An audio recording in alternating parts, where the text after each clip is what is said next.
Hey guys, how's it going today?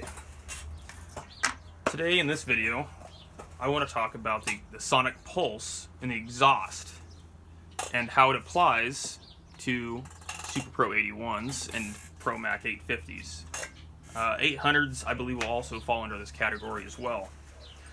But before we start talking about that, I want to kind of go over piping saws. I know I've seen where people in piping 850s and the Super Pro 81s to get more power out of them. You know, they're saying, oh, well, it flows more air, and so you get more power out of them. And that's true, you will. Because the way these stock exhausts are, it's coming in and hitting a wall and having to turn 90, but it's not quite coming in at 90 degrees most of the time because the exhaust port is off center. So that way it kind of helps promote that airflow coming out and turning. So the further you can get this wall away, it's going to do two things. One, it's going to help increase the airflow. It's going to make more gradual of a turn. And two, it's going to change how that sonic pulse tunes in to a certain RPM range. Now, when we get into like pipes and stuff like that, so you see like Husky guys doing this, and there's guys with stills that are piping them as well. But this drawing down here is based off of the Iron Horse pipe. And he explains how if you get this pipe a certain length, it'll tune into a certain RPM. And I'm sure, you know, I know he knows exactly what he's talking about when it comes to this, because he bases a lot of his theory on these saws off of motocross bikes. And you know, talking about expansion chambers. And expansion chambers are like the best way to make power with a two-stroke. It allows that gas to expand and kind of get out of the way, but then you can pinch off that chamber at some point, and depending on its distance from the cylinder to where it pinches off, you can gain, you know, pretty good amount of power out of that. And you can also tune into the RPM range. Same thing with the pipe that he's got going on.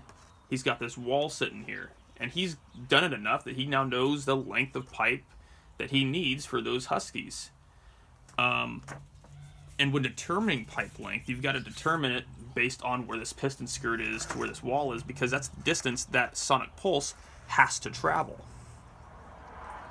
And essentially what's going on is the sonic pulse comes out this chamber, comes down, and when it hits this wall over here, the piston should be going on its way back up the cylinder, and this pulse should then come back and terminate at this exhaust port as the piston closes it off. That would be the optimum scenario. And that is the way to try and make power with a pipe. And like I said, that's a pretty common thing. In motocross it works, you know, trying to determine that distance to tune into a certain RPM, and I can understand doing that with a saw as well, if you have the room. You don't have the room to make a long pipe like this that's straight coming out the bottom of a cylinder when you're talking about an 850 and the Super Pro 81s. So you have to try and want to maybe tune into a lower RPM. Well, how do you do that? Well, you've got to move this away with an exhaust port or exhaust plate. And that's my plan, is to try and get more torque out of this saw. And I can use this exhaust plate, which is 3/8 of an inch thick. Or I can take some plate and make different little platelets, make 4 of them, so I can range from 1/8 of an inch, change from basically this wall from the cylinder wall to this wall of the exhaust. I can change that distance by 1/8 inch increments. I can go 1/8 of an inch, 1/4 of an inch, 3/8, 1/2 an inch, and I can tune it in that way, and I can figure it out. And if 3/8 happens to be the magic number, I will use this. If 1/8 of an inch is the magic number, then I'll just leave it alone. I could also use a piece of 1/4 inch plate to do the same thing. And the reason I want to know is there's not a lot of clearance in between the exhausts and the lower handle assemblies on the Pro Super Pro 81s. The Pro Mac 850s have a little bit more room on them to be doing this kind of stuff because they're a stamped aluminum lower plate, while they're a cast magnesium lower on the Super Pro 81s. Now that we've talked about, the lack of room, we've talked about how pipes work on most saws and most two-strokes. How does it work on a Mac? It comes out this exhaust port, bounces off this wall, and hits the cylinder wall. It should be hitting this wall here as that piston hits bottom dead center and start traveling back this way as the piston is traveling back up. By the time it hits this wall and comes back to the exhaust port, the piston should close off the exhaust port. Okay, well, what is it doing? Well, it's coming out, hitting this wall, coming back, hitting this wall. The piston's at bottom dead center. There should be no more pressure from the crankcase feeding through the transfers. As this pulse travels back with this piston on its way back up and hits this wall, this time here, the transfers are open while the piston's traveling up, and it's going to pull more fuel through those transfers into the cylinder. And as then the transfers close off and this starts coming back the other way, it'll feed that fuel, that extra fuel pulled out the transfers and into the exhaust, and push that fuel out from the exhaust back through the port and into the cylinder, and you can make more power that way. Now, Robert Mcculloch had a lot of great ideas. Whether this was an idea he came up with or one of the guys that was, an engineer working for him, I don't know. Was this done on purpose? Was this an accident, like a happy accident? What was it? I don't know. We can't talk to any of these guys. I don't think any of them are still alive. But I would almost want to bet on it that they did it on purpose to try and make the most power that they could out of one of these saws. And that was possibly their theory. Like, oh, well, we don't want to be like steel and have, our exhaust port and our intake port side by side. We want to put our exhaust opposite of the intake port. So that way you can, get a different kind of, they can have a little bit of a shorter piston skirt, essentially, so you can have a lighter weight piston. But they'd have to put the exhaust coming out the bottom. Because what they wanted to do, I'm sure, is because if you look at how these transfers are, they're almost kind of right there coming underneath the intake port here, which is directly across from the exhaust. Okay? So that sonic pulse, if it hits this wall here, right underneath the intake port, and starts pulling back the other way, it could pull fuel through the transfers. That's why I almost think they did it on purpose. Well, with that distance, you're going to get pretty good torque out of them. Well, at what RPM though? Well, maybe that's at a higher RPM, and it probably is. So my theory is, can I get it to tune into a little bit of a lower RPM for pulling like longer bars? And that's why I want to try and put an exhaust plate on it. I want to try and get more bottom end out of this saw. Because when you're determining these distances, the closer you get this wall to the exhaust port, like on here, like if I had the exhaust port here, it's going to tune it to low RPM, get it to about here, higher RPM. And there's a point where it gets too short and it stops tuning into those higher RPMs. And essentially it's going to start tuning into a lower RPM. Because now it's not just bouncing back and forth between the exhaust port and this wall, it's bouncing all the way back in. So if you get these a little too close, you are going to sacrifice airflow, which is why you guys are building these long pipes instead of getting like really close.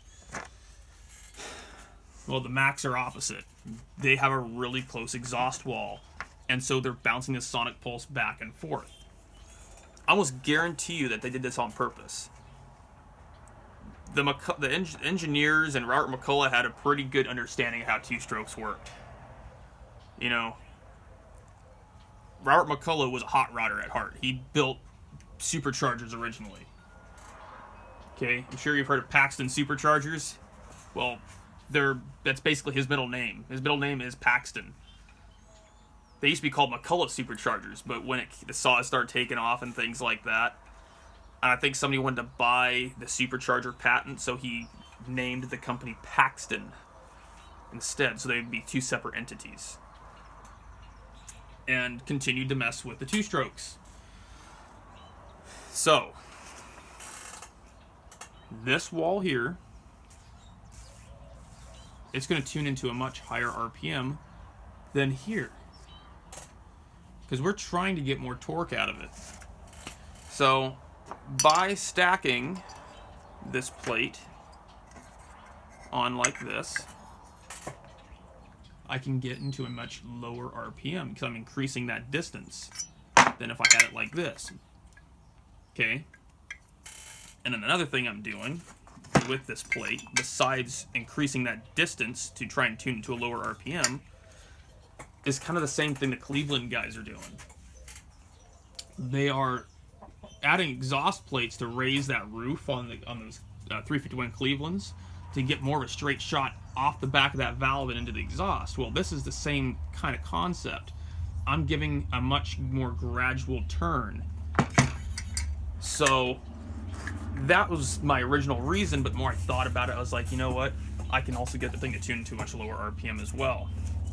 So that's what I have to explain when it comes to the sonic pulse of the Super Pro 81, Pro Mac 850s, and Pro Mac 800s, and I believe, I can't remember what the one that came after the 850 was. I think that was a Pro Mac 8200 or something, or 8000. But yeah, so there you go. That's my explanation on the exhaust and why I'm going to be using a stock exhaust over trying to pipe it. A, lack of room, and B, I can use that pulse to not just feed fuel back into the cylinder from the exhaust, but to actually pull more fuel from the transfers as well. So that's why I figure keeping this wall and moving it, I can tune into a lower RPM and get more of a pull out of the saw too. So that's a pretty common term. I've been hearing it for years, long before anybody was talking about it on YouTube. I've been hearing it a long time. Man, that saw has pull.